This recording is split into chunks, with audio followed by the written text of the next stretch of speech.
کہ غزوہ خیبر آ گیا۔ کون سا غزوہ جی؟ غزوہ خیبر۔ تو صحابہ کرام کو آقا علیہ السلام نے تیار کیا، چلو بھائی میرے ساتھ خیبر کی جنگ لڑنے جانا یہودیوں سے۔ تو جب سارے سپاہی تیار ہو گئے تو جب مولا علی حضور کے پاس آئے تو آقا نے فرمایا علی تو نے نہیں جانا۔ اچھا مزے کی بات ہے، تبوک میں بھی حضور حضرت علی کو نہیں لے کر گئے۔ اب یہاں بڑے نکتے کی بات ہے، جب غزوہ تبوک میں جانے لگے نا تو حضرت علی تیار ہوئے تو آقا نے فرمایا نہیں آپ پیچھے بچوں اور عورتوں کے پاس رہیں گے۔ تو مولا علی نے جب کہا حضور اب میں تلوار چلانے والا ذوالفقار حضری میں بچے بول رہا ہوں، تو آپ نے فرمایا علی کیا تو اس بات پہ راضی نہیں ہے کہ تیری حیثیت محمد مصطفیٰ کے ساتھ وہی ہے، تیری نسبت حضور کے ساتھ وہی ہے جو حضرت ہارون علیہ السلام کی نسبت حضرت موسیٰ علیہ السلام کے ساتھ تھی۔ اور یہی جملہ حضور نے غزوہ خیبر کے موقع پہ بھی ارشاد فرمایا حضرت علی کو پیچھے چھوڑتے ہوئے کہ علی تو میرے لیے اسی طرح ہے جیسے ہارون علیہ السلام موسیٰ علیہ السلام کے لیے تھے۔ اب یہاں ایک نکتہ اور آپ کو بتا دوں، یہ آقا علیہ السلام نے حضرت علی کو نسبت دی جیسے ہارون علیہ السلام کو موسیٰ سے تھی، یہ کیوں نہیں کہا جیسے یوسف علیہ السلام کو یعقوب علیہ السلام سے تھی، جیسے اسماعیل علیہ السلام کو ابراہیم علیہ السلام سے تھی؟ بھئی اور بھی تو بڑے بڑے پیغمبر تھے نا، یہ ہارون علیہ السلام کی تشبیہ کیوں تھی مولا علی کو؟ یہ بڑا قابل توجہ نکتہ ہے۔ دوستان محترم، حضرت موسیٰ علیہ السلام نے شادیاں کیں مگر موسیٰ علیہ السلام کا بھی کوئی لڑکا جوان نہیں ہوا، اولاد نہیں تھی، اور زندگی میں حضرت موسیٰ علیہ السلام کا جو مشن موسوی تھا وہ مکمل نہیں ہوا۔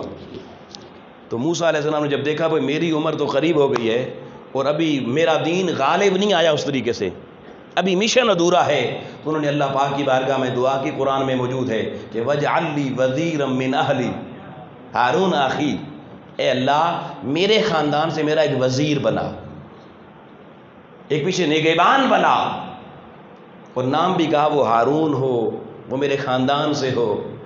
اللہ نے حضرت موسیٰ علیہ السلام کی دعا قبول کر لی اور حضرت ہارون علیہ السلام جو ان کے بھائی تھے انہیں موسیٰ علیہ السلام کا وزیر بنا دیا۔ اب حضرت ہارون علیہ السلام کی اولاد تھی، بیٹے تھے، جوان ہوئے، آگے پھر نسل چلی، اور حضرت موسیٰ علیہ السلام کا جو ادھورا مشن تھا وہ حضرت ہارون اور ان کی اولاد نے آپ کے دنیا سے جانے کے بعد مکمل کیا۔ آقا علیہ السلام نے دو مواقعوں پر لوگوں مولا علی کو ہارون علیہ السلام کے ساتھ تشبیہ دے کے دنیا کو یہ پیغام بھی دے دیا کہ میں محمد مصطفیٰ کا بھی کوئی بیٹا ظاہری جوان نہیں ہوا، اور مشن مصطفیٰ ابھی یہ دین اور ترقی پہ اور عروج پہ اور کمال پہ جانا ہے۔ فرمایا جیسے مشن موسیٰ کو اولاد ہارون علیہ السلام نے مکمل کیا تھا، میں محمد مصطفیٰ کے بھی مشن مصطفی کو علی تو اور تیری اولاد مولا حسین کربلا میں مکمل کریں گے۔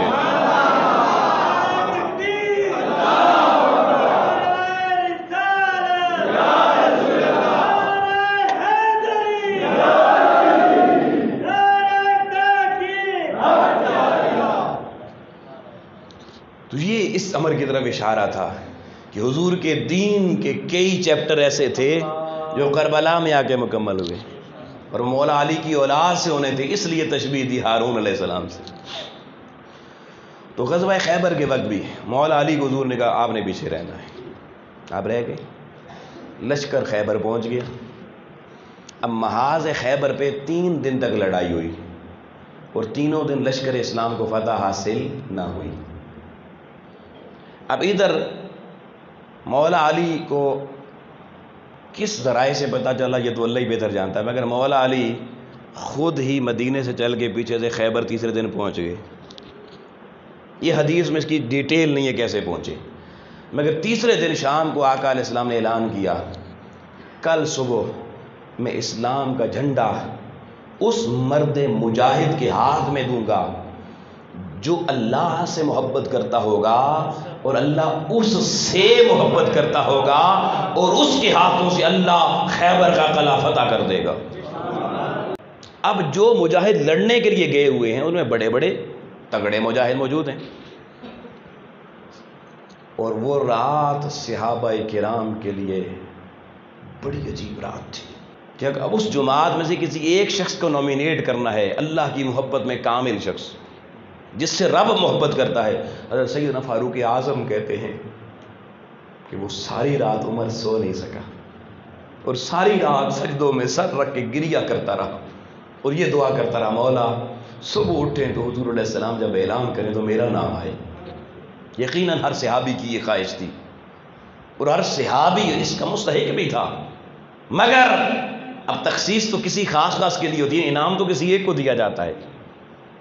آؤ لوگوں، صبح کو سورج طلوع ہوا، دربار مصطفیٰ لگا، آقا علیہ الصلوۃ والسلام نے کہا آئین علی بن ابی طالب.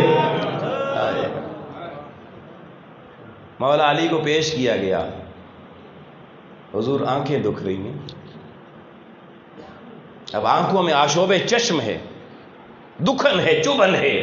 آقا علیہ السلام کا علی میرے قریب ہو. آقا علیہ السلام نے وہ لعاب دہن مصطفیٰ جو علی کے بیٹوں حسنین کو پلایا تھا، وہ لعاب دہن مصطفیٰ علی کی آنکھوں پہ لگایا. ایک لمحے میں طبیب کامل کے نسخہ کامل سے علی کی آنکھیں صحتیاب ہو گئی اور آقا علیہ السلام نے پرچم اسلام مولا علی کو پکڑا دیا.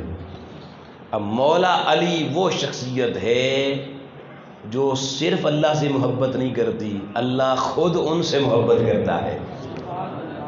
اب مولا علی کی ذات میں کوئی شک نہیں رہ جاتا.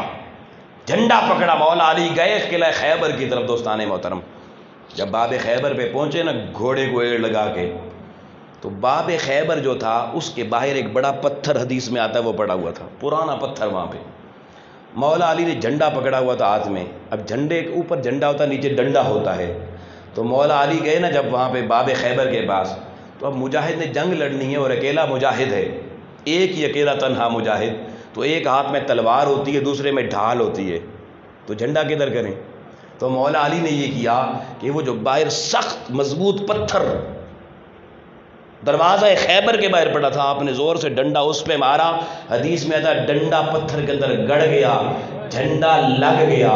جب جھنڈا لگا، باب خیبر کے اوپر چبوترے میں بیٹھا یہودیوں کا محافظ چیخ اٹھا اور پکار کے کہنے لگا او یہودی پہلوانوں باہر نکلو، مجھے پیدا کرنے والے رب کی قسم ہے تم جنگ ہار گئے، آنے والا جیت گیا ہے. اندر سے پہلوان باہر نکلے، انہوں نے دیکھا جنگ تو ہوئی نہیں، ایک اکیلا مجاہد باہر گھوڑے پہ کھڑا ہے. انہوں نے اوپر دیکھا اس بیٹھے ہوئے سپاہی کو جو چوکیدار تھا، کہا بھئی تیرا دماغ خراب ہو گیا ہے، 3 دن سے تو یہاں پہ بیٹھا ہوا ہے، چپ چاپ بیٹھا ہوا ہے، بولا ہی نہیں. جب جنگ ہوتی رہی تو نہیں بولا، آج جنگ ہوئی نہیں اور تو چیخ چیخ کے کہہ رہا ہے ہم جنگ ہار گئے. تیرا دماغی توازن تو ٹھیک ہے.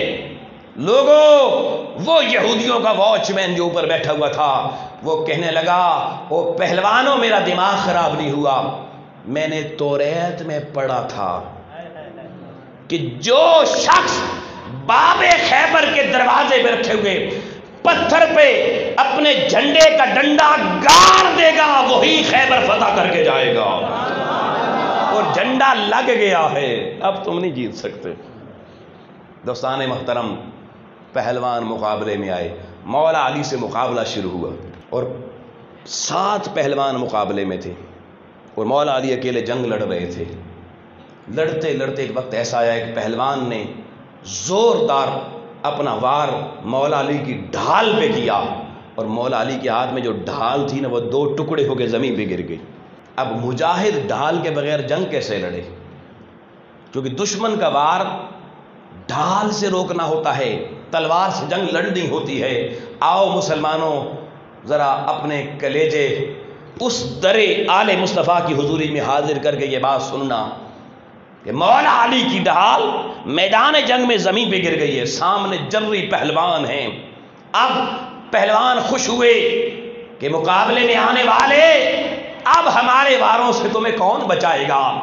جب وہ یہ سوچ کر 7 پہلوان اکٹھے مولا علی پہ مشترکہ حملہ کرنے کے لیے آگے بڑھے، لوگوں صحابہ کرام کہتے ہیں ہم ٹھٹک گئے تھے کہ مولا علی کی تلوار تو زمین میں گری پڑی ہے، ڈھال زمین پہ گری پڑی ہے، علی اب مقابلہ کیسا کرے گا.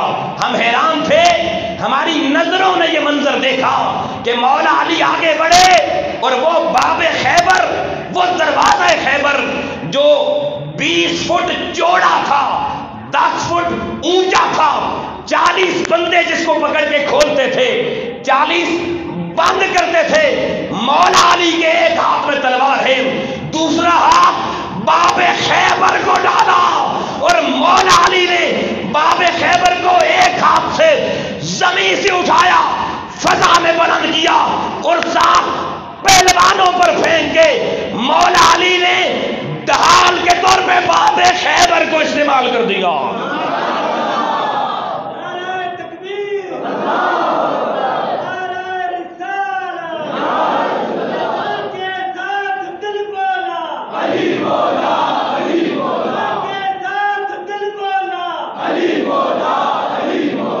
اللہ اکبر۔ صحابہ کرام کہتے ہیں کہ ہم حیران تھے، علی کا قد چھوٹا تھا، علی کا قد چھوٹا تھا اور باب خیبر اونچا تھا 10 فٹ۔ علی کا قد 10 فٹ نہیں تھا، قد چھوٹا تھا، باب خیبر اونچا تھا، مگر صحابہ کرام گواہی دیتے ہیں، کہتے ہیں لوگو اللہ کی عزت کی قسم، جب مولا علی نے باب خیبر کو ہاتھ ڈالا اس لمحے صحابہ کہتے ہیں لوگو اللہ کی عزت کی قسم، باب خیبر چھوٹا لگ رہا تھا، علی اونچا لگ رہا تھا، اور کہتے ہیں لوگو اس دن ہمیں سمجھ میں آئی کہ علی کا معنی بلند کیوں ہوتا ہے، کہ اس وقت باب خیبر چھوٹا تھا، مولا علی بلند تھا۔ دشمنوں کو زیر کر دیا۔